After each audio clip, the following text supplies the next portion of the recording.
इस वीडियो में हम कक्षा 10 गणित की प्रश्नावली 7.1 का क्वेश्चन नंबर 7 करेंगे। एक्स अक्ष पर वह बिंदु ज्ञात कीजिए जो इन बिंदुओं से समदूरस्थ है। यानी देखो, ये होता है ना एक्स अक्ष और वाई अक्ष। तो एक बिंदु है जो कि एक्स अक्ष पर है। एक्स अक्ष पर क्या है? एक्स अक्ष पर एक्स तो खैर कुछ ना कुछ होता है, पर वाई 0 होता है। तो ये तो हमें पता है कि बिंदु x, 0 हम लेंगे। अब ये जो है दो बिंदुओं से समदूरस्थ है। तो मान लो कि एक बिंदु इधर कहीं है और दूसरा बिंदु -29 लगभग कहाँ पे होगा, इधर कहीं है। मान लो कि यहाँ कहीं ऐसा कुछ करके है, ठीक है ना। तो इसकी दूरी यहाँ से यहाँ तक और ये जो दूरी है, ये दूरी बराबर है। तो फिर हमने ये ज्ञात करना है कि ये बिंदु क्या है। तो x का मान हमने ज्ञात करना है एक तरह से। तो ऐसे में कन्फ्यूजिंग लग रहा है, मैं आपको बताता हूँ। ये बिंदु है x, 0 जो कि x अक्ष पर है, और दो बिंदु हैं ये, एक a और एक b। ये बिंदु है जो ये है और b है -2, 9 और x, 0, इसको हम p नाम दे देते हैं। तो यहाँ पर ये दूरियां बराबर हैं।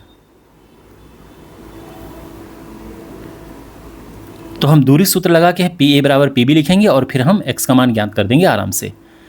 तो यहाँ पे थोड़ा सा शुरू में जो लिखते हैं वो लिख देते हैं। तो माना x अक्ष पर बिंदु x, 0 है और a और b हमने इन्हें नाम दे दिए हैं। अब क्वेश्चन में क्या दिया है? क्वेश्चन में दिया है कि पी ए, इसको p नाम देते हैं, पी ए बराबर पी बी। तो यहाँ पे हम दूरी सूत्र लगाएंगे। दूरी सूत्र क्या कहता है?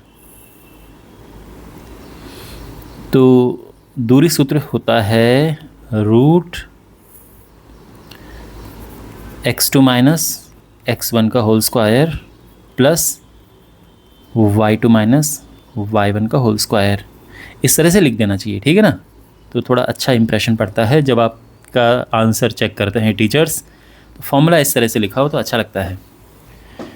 तो यहाँ पे पी ए क्या है? तो अब जो है पी, ये तो अपना x1 y1 हो गया और a को हम ले लेते हैं x2 y2।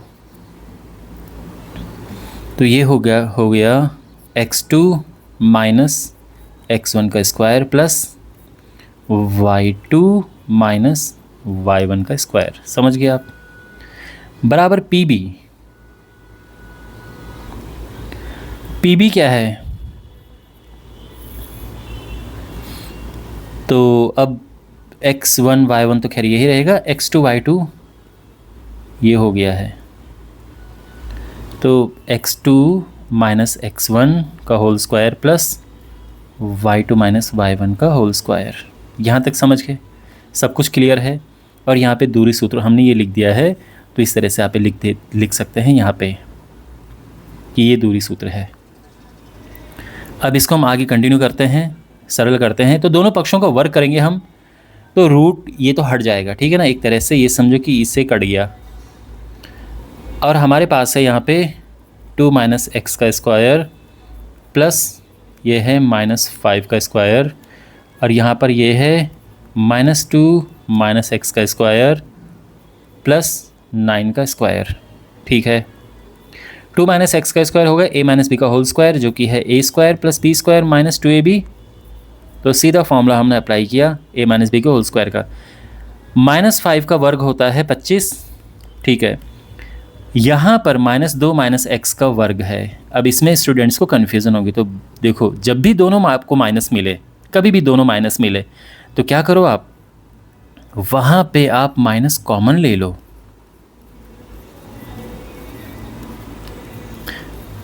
ठीक है, माइनस कॉमन ले लिया और अब इसको नॉर्मली हम करेंगे।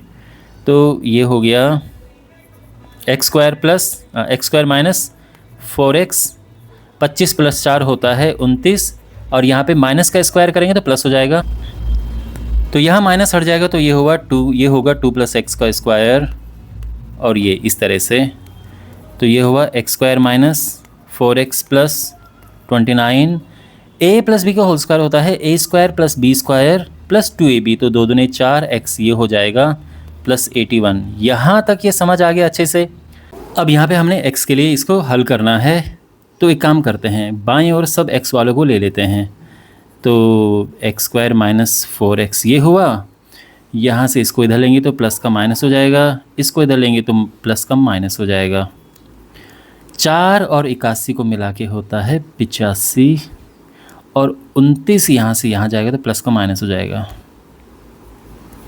इससे ये कटा, -4 हुआ -8x। 85 में से 29 गया तो ये हुआ क्या, 56। और यहाँ से x हो जाएगा 56/-8 यानी 8 सते 56।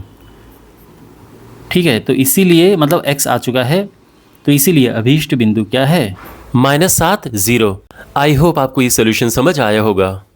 इस चैप्टर के बाकी वीडियोस के लिए अपने सामने प्लेलिस्ट पे क्लिक करें और चैनल को सब्सक्राइब करें।